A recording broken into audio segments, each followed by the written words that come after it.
Today, on Be Something Wonderful, how to rest in your wish fulfilled, what that really means. I am your host, Tom Karen, and this is the Be Something Wonderful studio of higher consciousness, where we help you level up and become the best version of yourself. Creators, welcome back. One of you asked me, Tom, I love this idea of resting in your wish fulfilled. I was wondering if you could unpack that a little bit more. How do you do it, and really what does that mean to do that? Well, guys, we're going to unpack this today and more. So we're going to take it from a lot of different angles, right? The idea of wish fulfilled is based on the teachings of Neville Goddard, but we're going to blend that with other teachings to really show you what that means. And this really brings up a question. One of you, a few of you have been asking, well, how does the teachings of Neville Goddard then reconcile or square with Vadim Zeland?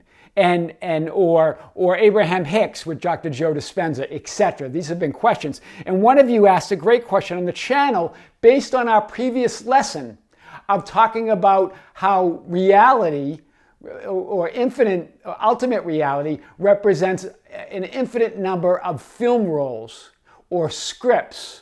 And those scripts and film rolls represent lifelines, represent an infinite number of reality. And each film roll has all these frames that make up reality or make up events and conditions of your life. So I want to talk about that because the question was, would revision be a tool used to enable script editing or change a frame? Remember, we talked about that you can't change the script. You can choose a new film roll. You can't change the current frame. You can illuminate the future frame and then move to your desired reality. Right? But again, this is a great question. What you're trying to do here is fit those teachings into the Neville Goddard teachings. I get it. But guys, here's what I want to suggest to you with all of these type of questions. Instead of trying to fit infinity, the infinite number of ways you can teach about reality and creating reality, and try to fit all of these into your preferred teacher or teachings. For instance, trying to fit all of that into the teachings of Neville Goddard. Think of that. You're trying to fit all of that into that teachings of Neville Goddard. Instead, fit your preferred teachings. See your preferred teacher as part of the infinite eternal whole. Think of Neville Goddard as part of that eternal whole. Fit it there. Each piece is a puzzle piece that fits with the eternal whole. Right? Abraham Hicks fits with the eternal whole. Vadim Zeland fits with all the teachings. Joe Dispenza, all of them have a place. There are never any contradictions. There's only contradictions when you're zeroed in and focused on that one piece. Hear that, right? Then there's contradictions because you can't fit it in there, right? But everything fits. There are never contradictions. So let's get to the question on revision. Would revision be a tool used to enable script editing or change the frame? Well, look at what we talked about a few days ago. Consider this a lifeline or a film roll, right? And there's an infinite number in the eternity archive of film rolls. There's an infinite number of film rolls that represent any reality that you can occupy. That blue is your current frame. That's your current moment. Right? And so you can't change. The script has been written. The edits have been left on the editing room floor. Right? So if you want to edit a script, how do you edit a script? That's like, how do you change the script? How do you change reality? You do it by illuminating your preferred reality. Here it is, this is it, and then you move to that script. Remember, we talked about this. So how does revision fit in? Well, if you want to revise your past, this is your past on this lifeline. You can't change that, right? What can you do? You can illuminate your preferred reality and move to a script where that revised past exists, where your preferred past exists. Hear this, how perfectly that fits. Right? And you can't change this. That's written. But what can you do? You can illuminate your desired reality and move to a script where your revised past exists. That's what we're talking about. That's powerful. All right, so let's get to today's lesson as well. So this all fits because the question is, How do I rest in my wish fulfilled? What's that like? What does that require? What's that look like? Well, all of that is based on where your attention is, right? It's about putting your attention on your end goals, living in the end, putting your attention on your wish fulfilled. The question is, where is your attention now? Attention creates reality. Right? So that's really what the question is. Where's your attention? When you put your attention on something, it enters your awareness and becomes part of your reality. Hear this. It's not just about imagining your wish fulfilled. It's about where's your attention. That's how you rest in fulfillment. Yes? By keeping your attention on your end goal, keeping your attention on your wish fulfilled, keeping an attention on what you desire, not what you don't want. Right? Your attention directly impacts your life experience. Your life experience equals your reality. You look at the 3D world, at the people, events, and circumstances, forgetting that you are looking as the people, events, and circumstances. We've talked about this before, but I really want to hit this. We're going to go further today, as we always do. Look at the 3D. When you do that, you're not just looking at the 3D world. You're not just looking at the people, events, and circumstances. You're looking as it with your attention.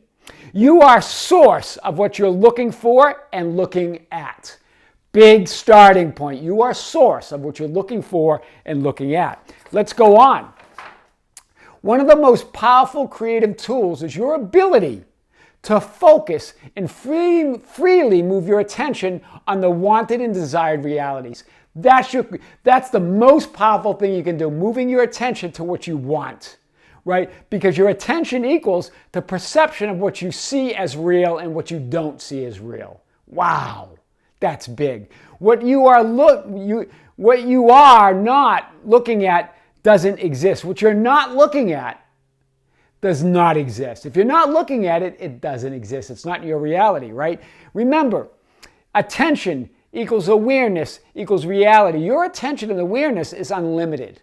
This means your ability to create any reality you want is unlimited. Your attention and awareness can go anywhere, in any place, at any time. Wow, that's big. Therefore, the realities you can create are unlimited. Make your attention your own. Own your attention, right? Reality is a matter of where you put your attention. When you master your attention, you master the source of reality. Wow, that's big. Let's unpack this a little bit more. So this really comes from the teachings of Vadim Zeland, and it fits perfectly with this idea of wish fulfilled and where do you put your attention. Why? Because where is our attention most of the time? Here you are, and your attention is either lost in thought. It's on the inner screen, what Vadim Zeland calls the inner screen. You're lost in thought like, oh, I don't know if I wonder what's going to happen tomorrow at the meeting. Oh, I didn't really like how that person treated me. Or I wonder if I'm ever going to be able to get that house. You're lost in thought. And all of it is thought about the past, right? That's the inner screen. Or you're lost in the outer world. Something gets your attention. Oh, that I'm stuck in traffic. Or man, my deal fell through. You're lost in the outer world. In both cases, whether you're focused on the inner screen or outer screen, you're unconscious, right? For example, oh, here's you focused on the inner screen. I really want it. You're focused on the inner screen. You're thinking about something you really want, as opposed to creating and composing the reality. Or you're focused on the outer screen. It's not here yet. Hear this. Either I really want it or it's not here yet. Either way, one's focused on the inner screen, one's focused on the outer screen. What does Vadim suggest? Go to the awareness center, where you're awake, where you're aware, where you observe. And so instead of I really want it or it's not here yet, I choose to have it. Hear this, in that middle. When you are immersed in either the inner or outer screen, you are asleep in the illusion or dream and not consciously creating your own reality. Reacting and resisting instead of directing and creating. Here, you're reacting or resisting. Here, you're directing and creating. So what's the key? Shift your attention to the awareness center. When you do, now you're resting and wish fulfilled. Now you're in control. So shift it to here, the awareness center. Let's unpack this a little bit more. So here it is again, the inner screen. What do you do then with the inner screen? Instead of being caught up in your thoughts or lost in your thoughts, observe your thoughts. Instead of getting triggered or reacting to 3D reality, observe 3D reality.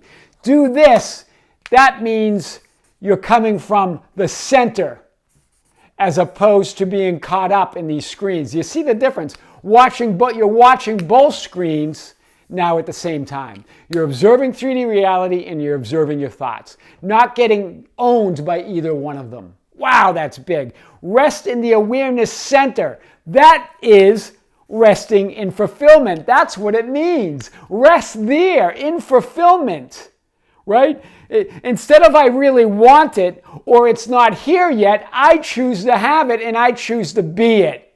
Wow, that's big. That's what goes on in the awareness center, right? Remember, in the inner screen, you're unconscious, you're asleep.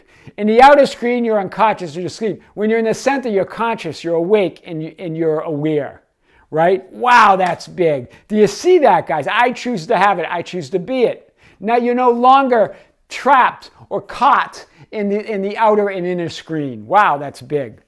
So, what does Vadim Zeland say? How do you do it? How do you get back to that awareness center? He suggests simply this.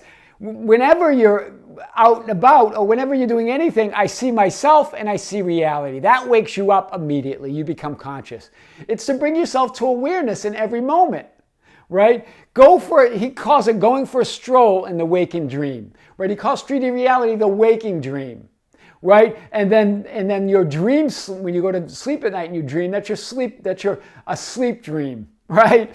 So now your actions are conscious versus unconscious, right? When you're in that awareness center, I see myself and I see reality. You're no longer an unconscious character in a film role or movie, right? You're stepping out of the movie, right? You woke up and you're stepping out of you can move about in the movie now, right? You have woken up in the dream or 3D as if you have stepped down from the screen into the cinema hall. That's what it means to move your frame. Right, you're moving with the frame now. You're no longer stuck in the script or that movie role, right? That's how attention creates reality. That's what resting and wish fulfilled really means. I am your host, Tom Karen, and this is the Be Something Wonderful studio of higher consciousness, where we help you level up and become the best version of yourself. Don't forget to subscribe, hit the notification button, like and share our videos. That's how we get our message out. Hit us up on Facebook at Be Something Wonderful, and Instagram and Twitter at Tom Karen. Our website at tomkaren.com or BeSomethingWonderful.com, or write me anytime at info@BeSomethingWonderful.com. I would love to hear from you. Share our channel, guys. Get the word out. That's how we grow. Until next time, this is Tom with great love. See you soon.